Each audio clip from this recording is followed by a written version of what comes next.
ছাত্ৰ-ছাত্ৰীসকল মই মৌচুমীয়ে তোমালোক সকলোকে জনাক মৌচুমী ইকো ক্লাছলৈ স্বাগত জনাইছোঁ। আশা কৰোঁ তোমালোক সকলো কুশলে আছা। আজিৰ ভিডিঅ'টোত আলোচনা কৰিম BA 4th semester economics major Dibrugarh ইউনিভাৰ্চিটিৰ সিলেবাছখনৰ সম্পৰ্কে আমি আলোচনা কৰিম। যিহেতু 3rd সেমিষ্টাৰত অলৰেডি আমাৰ দুখন পেপাৰ আছিলে আৰু সেই দুইখনেই হৈ গৈছে। গতিকে 4th সেমিষ্টাৰত আমি 4খন পেপাৰ পঢ়িব লাগিব। প্ৰথমখন হৈছে মাইক্ৰ' ইকনমিক্স আৰু ছেকেণ্ডখন আমি আসাম ইকনমিৰ এখন পেপাৰ পঢ়িব লাগিব। নেক্সট আমাৰ এখন ষ্টেটিষ্টিক্সৰ পেপাৰ আছে আৰু এখন মেথমেটিক্সৰ পেপাৰ আছে। গতিকে ষ্টেটিষ্টিক্স এণ্ড মেথমেটিক্স এগেইন আমি এই সেমিষ্টাৰটোত মেথছৰ পেপাৰে পঢ়িব লাগিব আৰু লগতে আসাম ইকনমিৰ এখন পেপাৰ হ'ব। যথেষ্ট এখন ধুনীয়া পেপাৰ, তোমালোকে সকলোৱে ভাল পাবা। আৰু এখন মাইক্ৰ' ইকনমিক্সৰ পেপাৰ।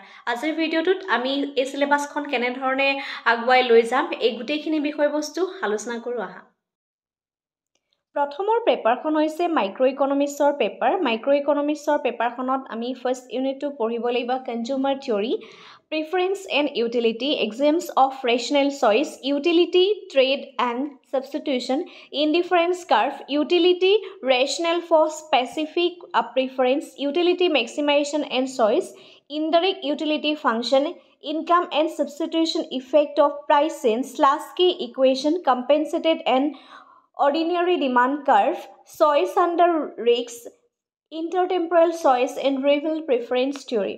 এই গোটেই পেপাৰখনৰ ভিতৰত যদি কওঁ হাততকৈ সময় দিব লগা বা আটাইতকৈ তোমালোকে বেছি ডিটেইলছত পঢ়িব লগা ইউনিট এইটোৱে হয়, কাৰণ বাকী ইউনিটকেইটা তুলনাত এই ইউনিটটোত আমি এখন বেছি কষ্ট কৰিব লাগিব। ইয়াৰ যিখিনি কুৱেশ্যন হয় বা হয়তো তোমালোকে মাল্টিপল টাইম ৰিভিজন কৰিব লাগিব পৰীক্ষাৰ সময়লৈকে, কাৰণ বাকী খিনি কনসেপ্ট ঠিকে আছে, এইখিনিত অকণমান টাইম লাগিব তোমালোকক। ধৰা ৰিভিল প্ৰিফাৰেন্সৰ থিয়ৰী হওক বা ইউটিলিটিৰ এই কনসেপ্টটো এই পেপাৰখনৰ ভিতৰত সদায় মনত কৰিবা। এই ইউনিটটোত তোমালোকে বেছি সময় দিবা যদিহে তোমালোকক এটা ভাল পাৰ্চেণ্টেজ লাগে, ঠিক আছে। নেক্সট হৈছে থিয়ৰী অফ প্ৰডাকশ্যন এণ্ড কষ্ট। এই ইউনিটটোত আমি পঢ়িব লাগিব production function, isoquant, properties of isoquant, marginal rate of technical substitution, elasticity of substitution, expansion path, returns to scale, production with one variable input, that means labor, and two variable inputs, special case of production function, definition and types of cost, traditional and modern theory of cost, analysis of economics of scale, real and pecuniary economic scope. ইয়াত যিখিনি economic scope আছে সেইখিনি পঢ়িব লাগিব।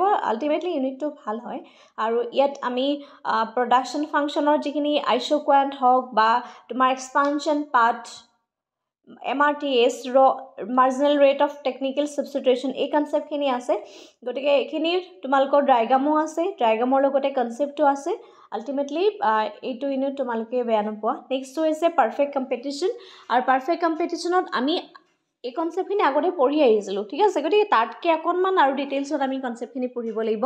Meaning of perfect competition, characteristics and implementation of perfect competitive market, profit maximization by a price making firm, economics versus accounting profit, short run and long run equilibrium, long run market supply curve, application of competitive markets, invisible hand and excise tax and subsidies. গতিকে এইখিনিও ultimately গোটেই ইউনিটটো perfect কম্পিটিশ্যনৰ লগত জড়িত হৈ আছে। গতিকে perfect কম্পিটিশ্যনৰ কেৰেক্টাৰিষ্টিক্সৰ পৰা আদি কৰি পাৰফেক্ট কম্পিটিশ্যনখনে কেনেধৰণে ইকুইলিব্ৰিয়াম পজিশ্যনত এচিভ হয় in case of long run and short run, এই গোটেইখিনি কনচেপ্ট আমি পঢ়িব লাগিব। তাৰ কাৰণে তোমালোকে কিন্তু ডায়েগ্ৰাম মনত ৰাখিব লাগিব, কাৰণ এইটো ডায়েগ্ৰাম বেছড হয়। কাৰণ পাৰফেক্ট কম্পিটিশ্যনৰ প্ৰত্যেকটো চিটুৱেশ্যনত আমি ডায়েগ্ৰামখিনি ইয়াত লাগিব। গতিকে গোটেইখিনি ইউনিটতে আচলতে ডায়েগ্ৰাম আছে, প্ৰত্যেকটো ইউনিটত আমি ডায়েগ্ৰাম, ইয়াত যদি 1, 2, 3 কওঁ সেই প্ৰত্যেকটো ইউনিটত আমি ডায়েগ্ৰাম আছে। গতিকে ডায়েগ্ৰামখিনি তোমালোকে ইগন'ৰ নকৰিবা, ডায়েগ্ৰাম ধুনীয়াকৈ ড্ৰ কৰিবা। নেক্সটটো হৈছে unit number 5, monopoly and monopolistic competition. Monopoly and monopolistic কম্পিটিশ্যনত আমি পঢ়িব লাগিব monopoly, definition, output decision of monopolies, monopoly power, source of monopoly, social cost of monopoly power, price discrimination, first degree, second degree and third degree with example peak load pricing, two-part tariff, monopolistic competition, definition, characteristics of output decision, excess capacity and advertisement. গতিকে এইটো খুব ধুনীয়া unit হয়, তোমালোকে ভাল পাবা। ইয়াতো প্ৰত্যেকটো কনচেপ্টতে আমি ডায়গ্ৰাম আছে, যিটো আমাৰ মনোপলিষ্টিক কম্পিটিশ্যনেই হওক বা মনোপলি কম্পিটিশ্যনেই হওক, সেইটো আমি তাৰ 4 মাৰ্কৰ কুৱেশ্যন কেতিয়াবা আহি যায় বা ডাইৰেক্টলি লং কুৱেশ্যন আহিলেও এটা অংশ লগাই দিয়ে, ধৰা তাত কেৰেক্টাৰিষ্টিক্সবিলাকৰ লগত এক্সেছ কেপাচিটি এডভাৰটাইজমেণ্ট 5, 5, 10 তেনেধৰণে কুৱেশ্যনখিনি দিয়া হয়। গতিকে এই কনচেপ্টখিনিত আমি ডায়গ্ৰাম ড্ৰ কৰিব লাগিব, কনচেপ্ট বুজিব লাগিব, পঢ়ি ভাল পাবা। নেক্সট ইউনিটটো হৈছে অলিগ'পলি মাৰ্কেট।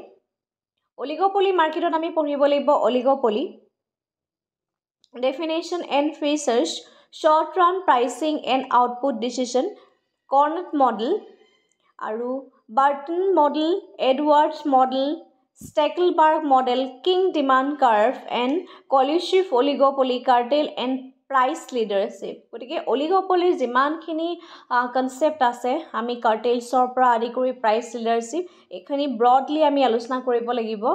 গতিকে মাৰ্কেটৰ যদি মই কওঁ, মাৰ্কেটৰ এই তিনিটা ইউনিট আছে। ইউনিট নাম্বাৰ 5টো অলিগ'পলি মাৰ্কেটেই হয়, ইউনিট নাম্বাৰ 4টো তোমাৰ অলিগ'পলি মাৰ্কেট হয়, ইউনিট নাম্বাৰ 3টো অলিগ'পলি মাৰ্কেট হয়। সেই তিনিটা ইউনিটৰ ভিতৰত কোনটোত আমি বেছিকৈ অকণমান কষ্ট কৰিব লাগিব বা কোনটো ইউনিট আমি বেছিকৈ সময় দিব লাগিব বুলি যদি কওঁ, তেতিয়াহ'লে ইউনিট নাম্বাৰ 5 হ'ব। ইউনিট 3 and 4ৰ তুলনাত ইউনিট 5ত তোমালোকে অলপমান বেছি সময় দিব লাগিব, কোন বস্তুখিনি ডিটেইলছত বুজিব লাগিব। এবাৰ যদি বুজি লোৱা, তোমালোকৰ কাৰণে কনচেপ্টখিনি ইজি হৈ যাব, ঠিক আছে। অ'কে, নেক্সট পেপাৰখন হৈছে আছাম ইকনমি। এখন বহুত ধুনীয়া পেপাৰ আৰু বহুতো ষ্টুডেণ্টে এখন অসমীয়াটো লিখিব পাৰিবা, ইংৰাজীটো লিখিব পাৰিবা, কোনো প্ৰব্লেম নাই।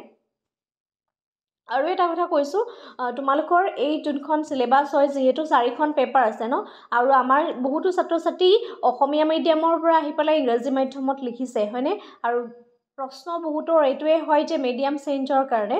আৰু এইবাৰ যোনকেইখন পেপাৰ আছে, সেই পেপাৰখনৰ ভিতৰতো তোমালোকৰ অহা প্ৰশ্নটো হৈছে যে আছাম ইকনমি পেপাৰখন আছে, আমি অসমীয়া লিখিব পাৰিমনে? অবভিয়াছলি তোমালোকে আছাম ইকনমি পেপাৰখন ইচ্ছা কৰিলে অসমীয়া লিখিব পাৰা, কোনো প্ৰব্লেম নাই। বাকী মেথছৰ পেপাৰখন বা ষ্টেটিষ্টিক্সৰ যিখিনি পেপাৰ, সেইখিনি ইংলিছত লিখিলেও কোনো প্ৰব্লেম নহয়, কাৰণ বেছিভাগ যিহেতু মেথছেই আহে, গতিকে তোমালোকে লিখিব পাৰা, ঠিক আছে। সেইকেইখন পেপাৰ ইংৰাজীত লিখি এখন অসমীয়াত লিখিব পাৰা, তাত কোনো ধৰণৰ প্ৰব্লেম নাই। এতিয়া প্ৰথম ইউনিট নাম্বাৰ 1ত আছে আৰু তোমালোকৰ মাৰ্কছ আহিব 60, হা। ইউনিট নাম্বাৰ 1ত আছে natural resource, human resource, trend in GDP, state per capita income, poverty and unemployment, indicator of human development, inter district disparity in human development. গতিকে এইটো যিহেতু আমি আছাম পাৰ্চপেক্টিভত আলোচনা কৰিব লাগিব, আছাম ইকনমিৰ কথা আলোচনা কৰিব লাগিব, ইয়াত নেচাৰেল ৰিচোৰ্চখিনি আলোচনা কৰিব লাগিব। হিউমেন ৰিচোৰ্চ মিনছ আছামৰ যিখিনি হিউমেন ৰিচোৰ্চ, অসমৰ মানৱ সম্পদৰ ওপৰত আমি আলোচনা কৰিব লাগিব। Trends in GDP and state per capita ইনকামৰ বিষয়ে আলোচনা কৰিব লাগিব। অসমৰ দৰিদ্ৰতা আনএমপ্লয়মেণ্টৰ সম্পৰ্কে আলোচনা কৰিব লাগিব। কিন্তু এইখিনি আলোচনা কৰিবলৈ যাওঁতে মেইন কথাটো হৈছে, ইয়াত কিছুমান আমি ডাটাবেছ এখন কনচেপ্ট হয়, কিছুমান কোনো ক্ষেত্ৰত আমি ডাটাও মেনশ্যন কৰিব লাগিব। আৰু ইণ্ডিকেটৰ অফ হিউমেন ডেভেলপমেণ্টৰ কনচেপ্ট আছে। গতিকে অভাৰঅল আমি এখন আছাম ইকনমিৰ অভাৰভিউ এটা ইয়াত লাভ কৰিবলৈ পাম। নেক্সট হৈছে এগ্ৰিকালচাৰ, আৰু এগ্ৰিকালচাৰটো আছাম ইকনমি বেছড এগ্ৰিকালচাৰে হয়। Role and performance of agriculture, land use pattern in Assam, cropping pattern, trend in area and production of food crops. এইখিনিতে এটা কথা ক'বলৈ যাওঁ, যেতিয়া তোমালোকৰ কুৱেশ্যনটো ট্ৰেণ্ড বুলি আহিব বা তোমালোকৰ ট্ৰেণ্ড ইন পেটাৰ্ণ বুলি আহিব, তেতিয়া মন কৰিবা যে সেই কুৱেশ্যনটো তুমি ডাটা মেনশ্যন কৰিবই লাগিব। ট্ৰেণ্ড কেনেধৰণে বাঢ়িছে, ধৰি লৈছোঁ 1980ত ইমান আছিলে, 1990ত ইমান হ'ল, 2000ত ইমান হ'ল, 2010ত ইমান হ'ল, 2020ত ইমান হ'ল, হয়নে? গতিকে এই ইয়েৰ বাই ইয়েৰ কেনেধৰণে ইনক্ৰিজ হৈ গৈছে বা কেনেধৰণে ডিক্ৰিজ হৈ গৈছে, তাৰ যিখিনি পাৰফৰ্মেঞ্চ হয়, তাৰ ট্ৰেণ্ডটো দিব লাগিব, তাৰ ধাৰটো আমি দিব লাগিব। ডেট মিনছ এইবিলাক বা এই পেপাৰখনত আমি ডাটা ইউজ কৰিব লাগিব এই ইউনিটটোত, ঠিক আছে। কম বেছি পৰিমাণে ডাটা পাবাই এইটোত। নেক্সট হৈছে horticulture, plantation crop, vegetable fruits and floriculture, sericulture, livestock economy, agriculture marketing, agriculture finance, agriculture price, modernization and sustainable agriculture, problem of agriculture. So' এইখিনিও আমি আলোচনা কৰিব লাগিব ইউনিট নাম্বাৰ 1।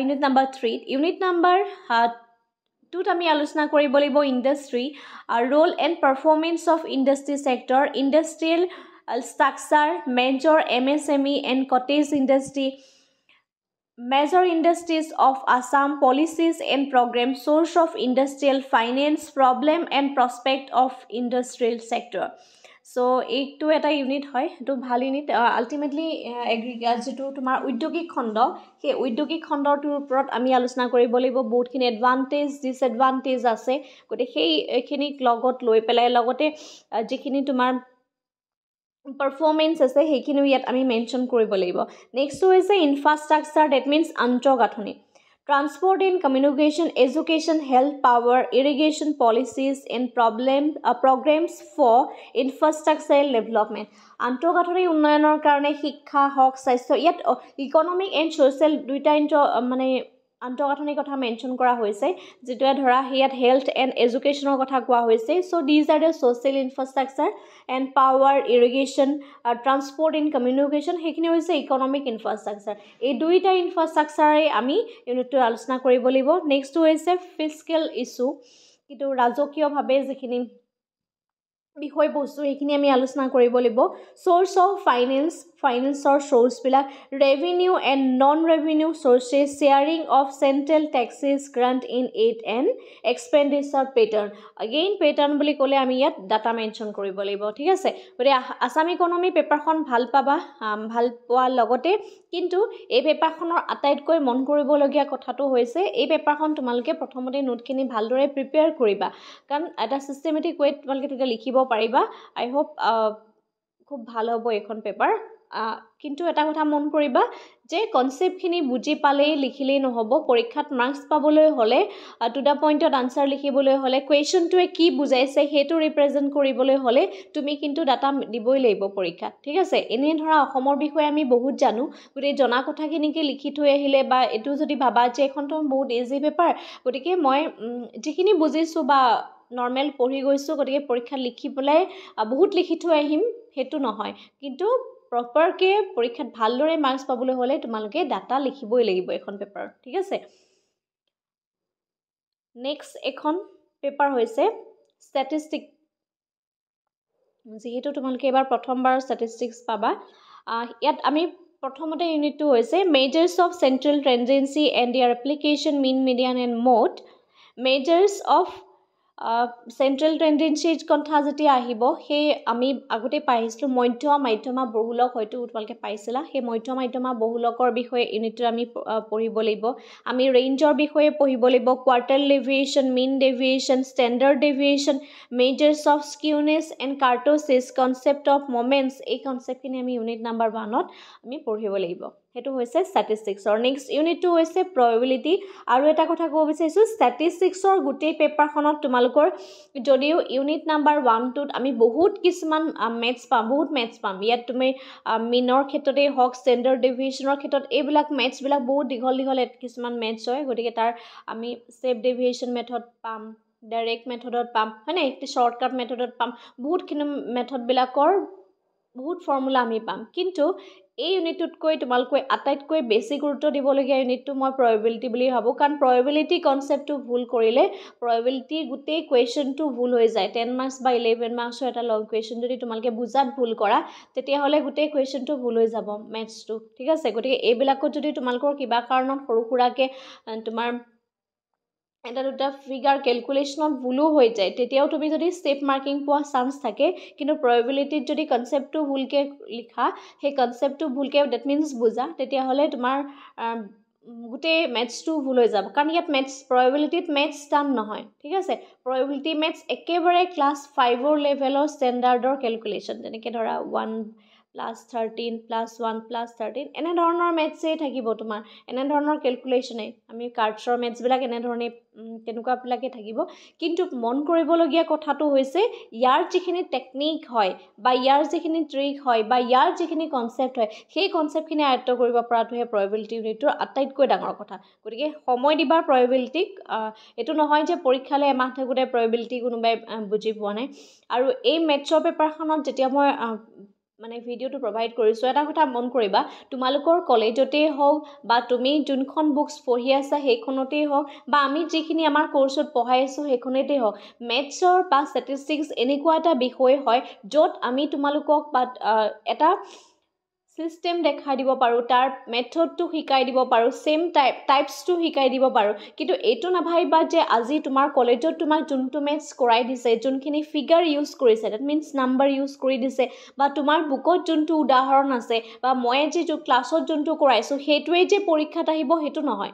ছেইম টাইপছ আহিব পৰীক্ষাত, মেথছৰ পেপাৰত সদায় ছেইম টাইপছ আহে। এইবাৰ তেনেকুৱা হৈছে যে টাইপছখিনি আহিছে, ঠিক আছে, টাইপছ আহিছে, ছেইম টাইপছ, কিন্তু একজেক্ট ফিগাৰটো কেনেকৈ আহিব?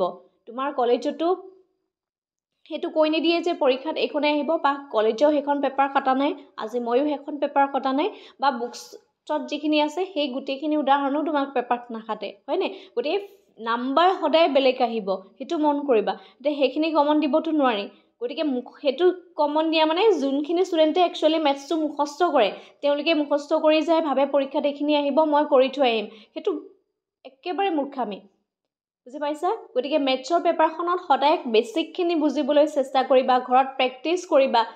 এবাৰ ছিষ্টেমটো বুজি যোৱাৰ পিছত যি টাইপৰ, যি সংখ্যাই নাহক, যেনেকুৱা ধৰণে নাহক, সকলো কৰিব পাৰিব লাগে। সেইটোৱেতো পাৱাৰ মেথছৰ ন? গতিকে সেইখিনিৰ কাৰণে প্ৰেক্টিছ কৰিবা। আৰু প্ৰবেবিলিটিৰ ইউনিটটো যাতে পৰীক্ষাৰ 20 দিনৰ আগত কোনেও নোথোৱা, কাৰণ প্ৰবেবিলিটি বুজিবলৈ প্ৰবেবিলিটি এক্সাৰচাইজবিলাক আৰম্ভণিৰ পৰা কৰি থাকিলে ভাল, সময় লাগে, ঠিক আছে?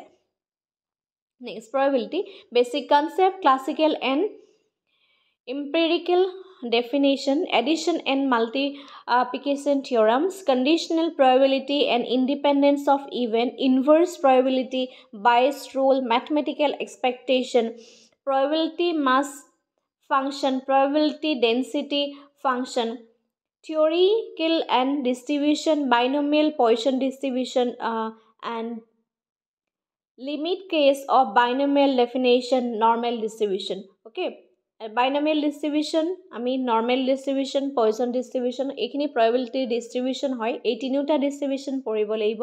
আৰু যদি দুটা টাইপছত মেথছটো আহে, তোমাৰ এটা পাৰ্ট যদি ডিষ্ট্ৰিবিউশ্যনৰ এটা মেথছ আহে, নেক্সট এটা পাৰ্টত তোমালোকৰ এই এডিশ্যন থিয়ৰী বা মাল্টিপ্লিকেশ্যন থিয়ৰী, গতিকে এই দুটা থিয়ৰী হয়। গতিকে কেতিয়াবা মেথছৰ লগতে প্ৰবেবিলিটিৰ আটাইতকৈ মন কৰিবা মেথছ প্লাছ থিয়ৰী দুইটাই। কেতিয়াবা যদি পৰীক্ষাত তোমালোকৰ কিবা কাৰণত মেথছটো বুজি নোপোৱা, তেতিয়া যাতে তোমালোকে তাৰ অল্টাৰনেটিভ থিয়ৰীটো কৰি থৈ আহিব পাৰা। এইটো ভুল নকৰিবা যে মই মেথছ এটা চাই গৈছোঁ, থিয়ৰীটো নাচাওঁ আৰু, সেইটো নহয়। প্ৰবেবিলিটি ইউনিটটোত কেতিয়াও ৰিস্ক ল'ব নালাগে, সেইকাৰণে মেথছ প্লাছ থিয়ৰী এই দুইটাই চাই যাব লাগে, ঠিক আছে? বাকী ইউনিট নাম্বাৰ 1ৰ কথা মই সেইটো কোৱা নাই। ইউনিট নাম্বাৰ 1 মেথছেই কৰিবা, মেথছেই ভাল কৰিবলৈ সময় লাগিব। আৰু যিহেতু সময় কম তোমালোকৰ এবাৰ, গতিকে বহুতে কুৱেশ্যন পেপাৰ কমপ্লিট কৰি থৈ আহিব পৰা নাই, গতিকে তাৰ কাৰণে স্পীড লাগিব।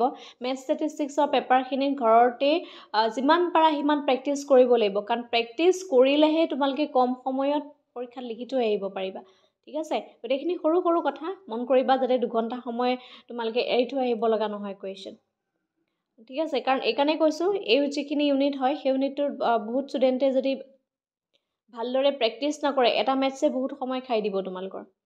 নেক্সটটো হৈছে sampling and testing of hypothesis, sample versus census, method of sampling, errors in statistics, sample versus non sampling errors, testing of hypothesis, defecting statistical hypothesis, distribution of test statistics, type 1 and type 2 error, power of test, test of hypothesis, chi-square test, t-test and f-test. গতিকে ইয়াতো আমি মেথছখিনি পাব লাগিব, লগতে theory আছে। First পাৰ্টটোতো আমি গোটেই theory নিচিনাকৈ সেইখিনি গোটেইখিনি লিখিব লাগিব।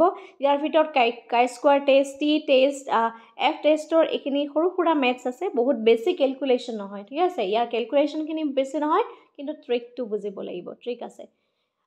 Next to is a correlation and regression analysis.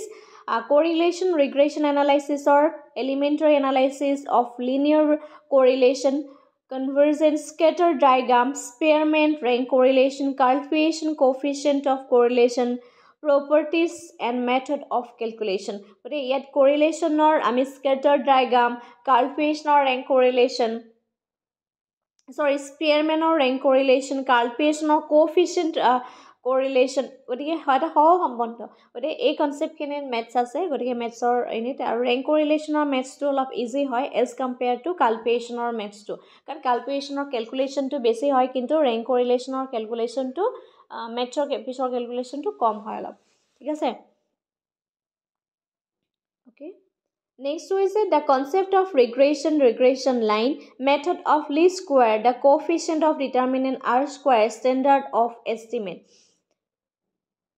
এইটো হৈছে ইউনিট নাম্বাৰ 4 ঠিক আছে ইউনিট নাম্বাৰ 4 টো তোমালোকে কৰিব লাগিব নেক্সট ইউনিটটো হৈছে এইটো ভাল এটা ইউনিট হয় index number unit number 1 and 5 টো তোমালোকে আটাইতকৈ ভাল পাবা গোটেই পেপাৰখনৰ ভিতৰত ভাল পোৱা ইউনিট যদি হয় বহুতে ইউনিট নাম্বাৰ 1 and 5 5ত পঢ়িব লাগিব type and use method of constructing index number simple aggregate method weight aggregate method aru Laissez-faire Purcell Fisher's price index next to is a simple and weight average of relative problems in construction of index number খুব ধুনীয়া এটা unit হয় index number unit to index number তোমালোকে পাৰিবা টান নহয় গতিকে বাকি ওভাৰঅল এই পেপাৰখনৰ যদি মই কওঁ ইউনিট 2 3 4 বেছি গুৰুত্ব দিবা ঠিক আছে কাৰণ এইখিনিত মেথছখিনি বহুত বেছি টান নহয় সৰু সৰু কথা আছে বিশেষকৈ এই কাই স্কয়াৰ টেষ্টৰ কনসেপ্টবিলাক কাই স্কয়াৰ টেষ্ট বা টি টেষ্ট মেথছ কিটা বহুত বেছি ইজি একদম একেবাৰে ইজি মেথ